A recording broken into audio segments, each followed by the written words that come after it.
प्रणाम गुरुजी। प्रणाम गुरु माँ।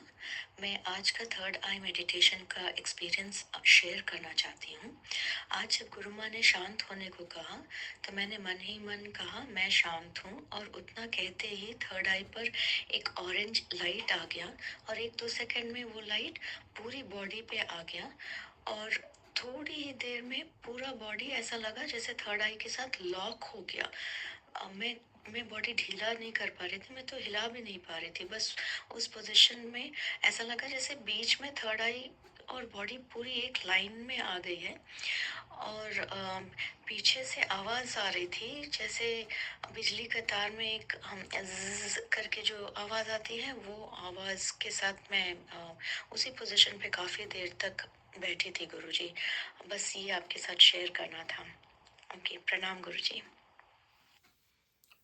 प्रणाम आपको। थर्ड आई ग्रुप मेडिटेशन में जो साधना कर रहे हैं उन्हीं में से एक साधिका है जिनका ये अनुभव है। अभी प्रेजेंट में ही जो हम 10 जनवरी से शायद चालू करा है हमने ये ग्रुप, उस ग्रुप में से आज शायद 17 तारीख या 16 तारीख होगी। तो इतने दिन के अंदर अगर जो है मतलब 5-6 दिन के अंदर अगर ऐसा अनुभव होता है तो बहुत अच्छी बात है और इसे समझ लें। ये मैं इसलिए आप सभी साधकों को बता रहा हूं, आप सभी साधक समझें। परमात्मा होना कोई 2 साल 3 साल 10 साल 20 साल की बात नहीं होती है।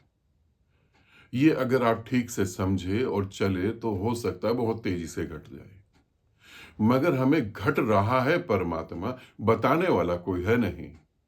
और जो बताने वाले हैं वो ग्रंथ पढ़ के बता रहे हैं, और ग्रंथ में कभी भी परमात्मा नहीं होता, परमात्मा के बारे में लिखा होता है। ध्यान रखना, ग्रंथ में परमात्मा नहीं होता, परमात्मा के बारे में लिखा होता है। जैसे किसी किताब में सूरज के बारे में लिखा हो, और सूरज अलग है। सूरज कोई शब्द थोड़ी ना है, सूरज कोई फोटो थोड़ी ना है। सूरज तो आग का गोला है। इसीलिए हमें परमात्मा बहुत जल्दी घट जाता है। इंडिया में तो मैं देखूं तो इंडिया में तो जितने साधक मुझसे मिलते हैं उनमें से 80% साधकों को तो परमात्मा कई बार उनके जन्म में, इसी जन्म में कई बार घट चुका होता है, वो फिर भी भटक रहे होते हैं।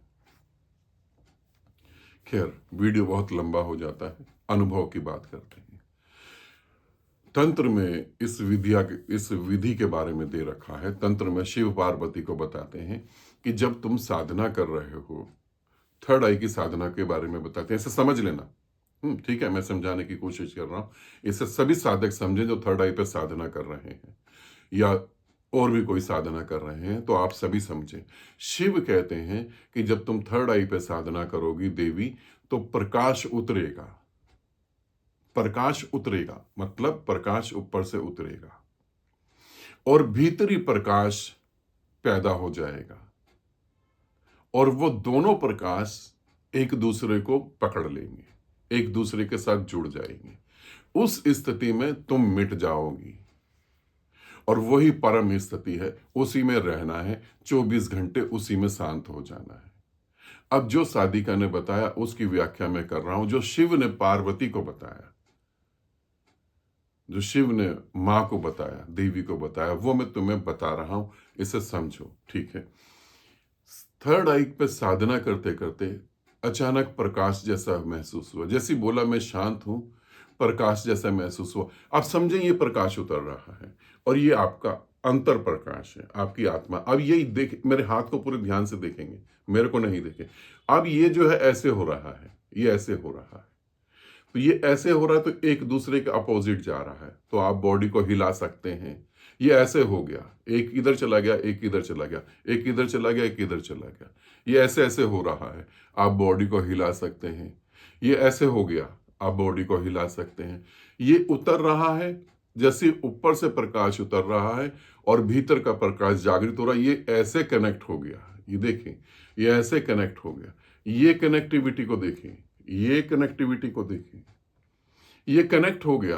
भीतरी चेतना, ब्रह्मांड की चेतना एक दूसरे से कनेक्ट हो गई। जब एक दूसरे से कनेक्ट हो गई तो आप वहां है ही नहीं, तो आप बॉडी को हिला कैसे सकते हैं? और जब ये कनेक्ट हुई तो पूरी आत्मा जो है सीधा उस ब्रह्मांड की चेतना से कनेक्ट होती जा रही है। तो उसमें वो जो इलेक्ट्रिसिटी वायर जो होती हैं, बिजली की तार जो होती हैं, उसमें से बहुत ज्यादा पावर जब जाती है तो एक आवाज आती है झरझर झरझर करके।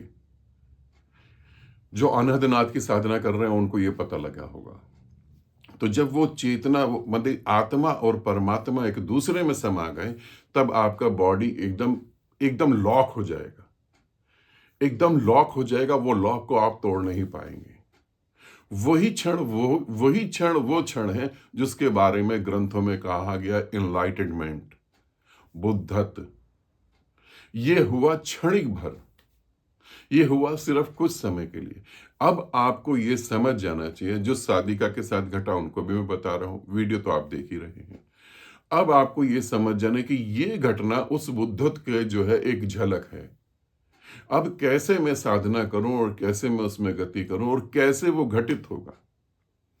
थर्ड आई का जब हम ग्रुप स्टार्ट कर रहे थे, तभी मैंने आप लोगों को, जितने भी थर्ड आई के साधक हैं इस ग्रुप में, मैंने तभी कहा था कि हो सकता है कि 10 दिन के अंदर हम परमात्मा को देख लें, 10 दिन के अंदर हम परमात्मा क्या है समझ जाएं। और अभी तो 10 दिन भी नहीं पूरे हुए ग्रुप के। इसे समझें तो जो अनुभव है वो इस तरीके से है। तो ये जो घटा है ये इनलाइटनमेंट का एक पार्ट है, ये मोक्ष का एक पार्ट है, ये बुद्धत्व का एक पार्ट है। जहां आप फिजिकल बॉडी नहीं है, जहां आप साइकोलॉजिकल बॉडी नहीं है, जहां आप सोल नहीं है, जहां आप है ही नहीं, वहां पूरा अस्तित्व आप हो गए हैं। ये बहुत शुभ है। मगर दुर्भाग्य कहाँ है, इसे समझ लेंगे।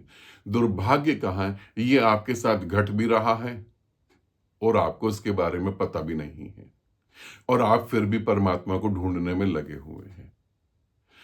एक साधक के जीवन में, मैं ये जो मैं बात बोल रहा हूं ये मैं गारंटीड बोल रहा हूं, एक साधक अगर ईमानदारी से साधना करता है 10 साल तक, एक साधक, दोबारा से बता रहा हूं, एक साधक 10 साल तक ईमानदारी से साधना करता तो 10 साल के अंदर कम से कम 20,000 बार उसे परमात्मा घटता है। 20,000, ये तो गिनती में कम बता रहा हूं, इससे भी ज्यादा बार घटता है। समस्या यही है कि समझाने वाला कहां है। अब जैसे इन्हीं साधिकाओं को घटता, ये जिन्होंने ऑडियो करके बताया, ये घबरा जाती, डर जाती, छोड़ देती या कुछ और ढूंढने लगती। इस बात को आप समझने की कोशिश करो। क्या आप अपने गुरु से जुड़े हो और इसी तरीके से गति कर रहे हो? 5-6 दिन के अंदर ऐसे रिजल्ट आ रहे हैं तो बहुत अच्छा है। नहीं तो YouTube पे टाइम कम बिताओ, भीतर उतरने का काम ज्यादा करो। मौत प्रतिपल आ रही है। तुम्हें ऐसा लग रहा है कि अनंत सांसें तुम्हारे पास हैं, अनंत सांसें नहीं हैं, लिमिटेड सांसें हैं। तुम चाहे ब्रह्मचर्य का पालन करो, चाहे तुम साग सब्जी खाओ, चाहे तुम व्रत रखो, सांसें लिमिटेड हैं, वो तुम अनलिमिटेड नहीं कर सकते। मौत आए उससे पहले जान लो कि तुम्हारा अस्तित्व क्या है। तो इनको जो घटा, आपको जो घटा, वो यही है, उसको बुद्धत्व की एक झलक माने।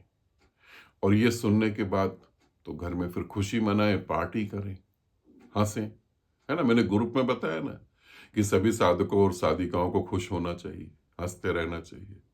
नहीं हंसोगे तो क्या होगा, तुम्हें याद होगा ना, बात करी थी ना मैंने। ठीक है, बहुत शुभ घटा है, बहुत अच्छा घटा है। आनंदित रहो, सदा खुश रहो। बहुत बहुत प्रेम आप सभी को।